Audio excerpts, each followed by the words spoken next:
दोस्तों, railway finance corporation limited यानी IRFC की बात करें तो आईआरएफसी ने क्वार्टर फोर के रिजल्ट को हमारे सामने रख लिया है। लेकिन उसके बाद में कंपनी की तरफ से इस रिजल्ट को लेकर सारी की सारी जो भी प्लस पॉइंट माइनस पॉइंट इसकी रेटिंग वो सारी की सारी इन्वेस्टर के साथ में डिस्कस की है और इसी को लेकर इस वीडियो के माध्यम से उन सारी बातों को समझने वाले हैं कि आईआरएफसी ने क्या कहा है, क्या है इसकी मजबूती और क्या है इसके माइनस पॉइंट, जानने की कोशिश करेंगे इस वीडियो के माध्यम से। यानी रिजल्ट के अंदर की वो सारी सच्चाई आपके सामने होगी जिससे आपको समझ में आएगा क्या वाकई में आईआरएफसी में इस समय हमें इन्वेस्टमेंट करना चाहिए, क्योंकि स्टॉक अभी भी अपनी बुक वैल्यू से नीचे मिल रहा है।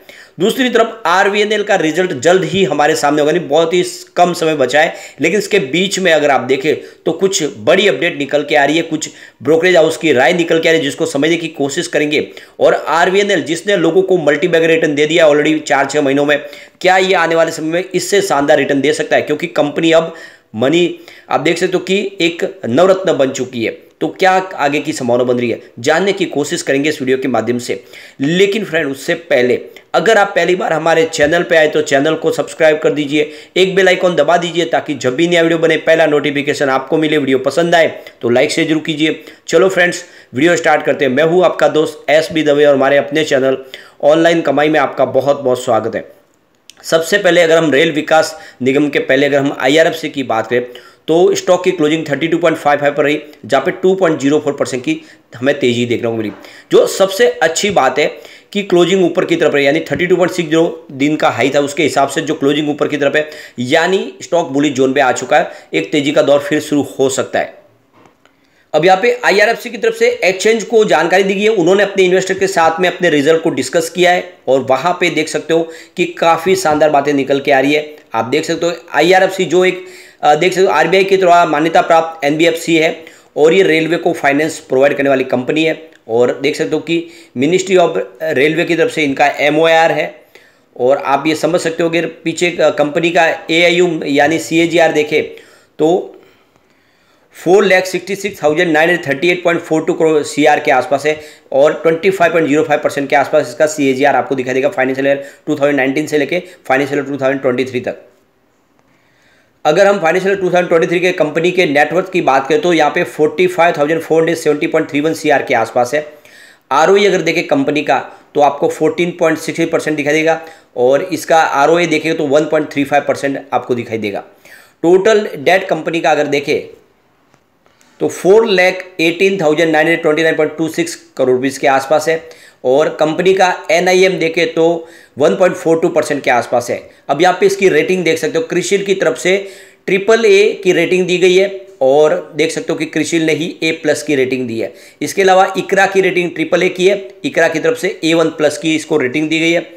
इसके अलावा केयर रेटिंग की तरफ से AAA केयर A+ की रेटिंग है।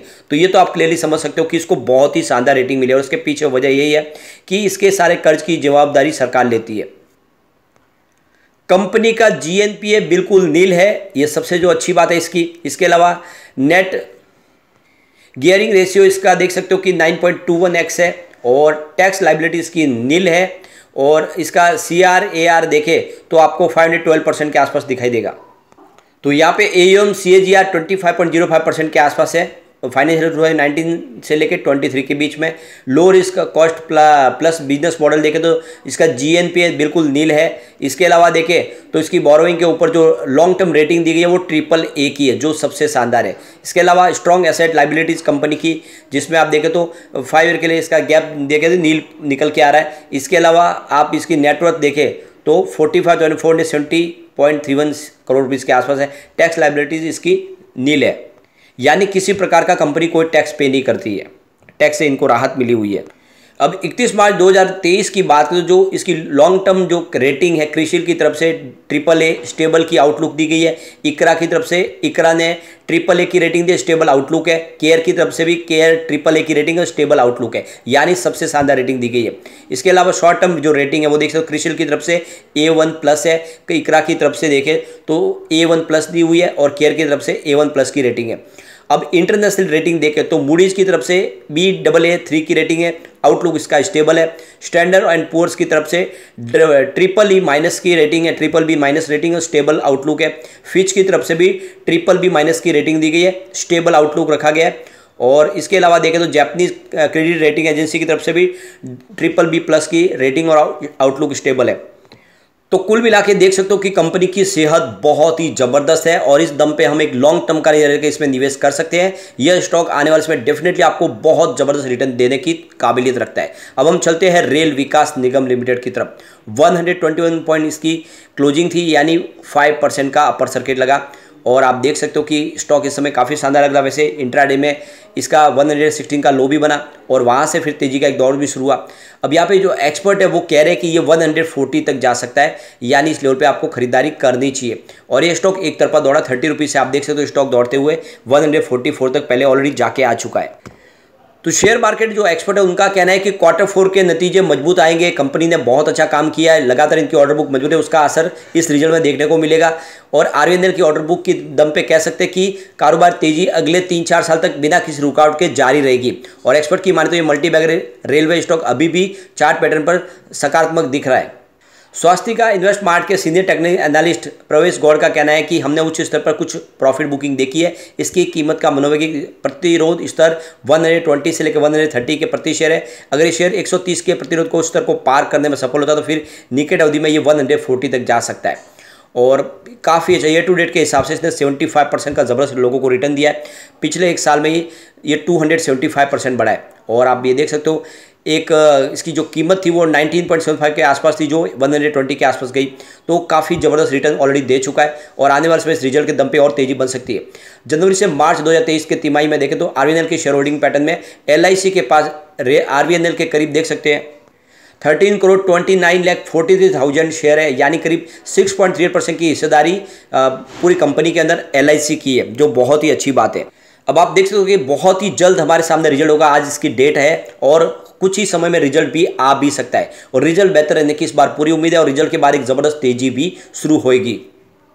अब इस रिजल्ट को लेकर ही इन्वेस्टर मीटिंग रखी गई है। ये 30 तारीख यानी कल होगी 5:30 बजे, जिसमें इस रिजल्ट को डिस्कस किया जाएगा अपने इन्वेस्टर के साथ में। इस रिजल्ट के अंदर की जो प्लस और माइनस पॉइंट है वो सारे के सारे डिस्कस किए जाएंगे और आगे की क्या संभावना उसको समझाएगा। और इसके लिए कल 30 मई को इसकी देखते मीटिंग रखी गई है। अब यहाँ पे कंपनी की मजबूती की बात करें, पिछले 5 साल का CAGR 24.2% के आसपास है। कंपनी बहुत ही शानदार हेल्दी डिविडेंड देती है, यानी 32.3% के आसपास कंपनी का डिविडेंड पे आउट है।